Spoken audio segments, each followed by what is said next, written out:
Hello मित्रांनो, कसे आहात तुम्ही मित्रांनो बिग बॉस मराठी सीझन 5 चा लेटेस्ट प्रोमो आलेला आहे मित्रांनो येथे निक्की म्हणते मी ड्युटी करणार नाही आणि मी कोणतेही काम करणार नाही आणि निक्की आणि बाकीच्या सदस्यामध्ये झालेला आहे वाद.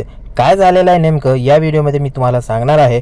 तर व्हिडिओवर नवीन आहात तर व्हिडिओला लाईक करा आणि चॅनलला सबस्क्राईब करा. स्वागत आहे मित्रांनो तुमचं ऑल रिव्ह्यूमध्ये. निक्की आणि वर्षाताई यांचा वाद होतो आणि निक्की म्हणते वर्षाताईला की मी कोणतंही काम करणार नाही आणि मी कोणतीही ड्युटी करणार नाही. मग वर्षाताई म्हणतात असं चालणार नाही, मी या घराची कॅप्टन आहे आणि तुला माझं ऐकावं लागणार.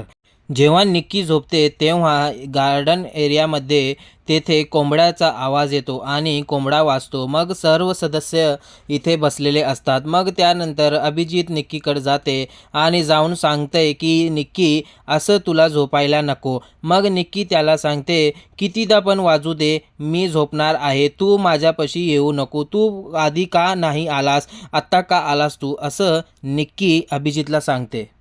निक्कीकडून अभिजित निघून जातो आणि निक्की तिथंच सोफ्यावर झोपतीये. मग आर्या सगळ्यांना सांगते ही जर उठली नाही तर याच्यावर मी थंड पाणी फेकणार आहे. मग निक्की ते ऐकते आणि निक्की ऐकून सांगते की तू माझ्यावर थंड पाणी जर फेकलीस मग तू बघ मी काय करते तुझ्यासोबत.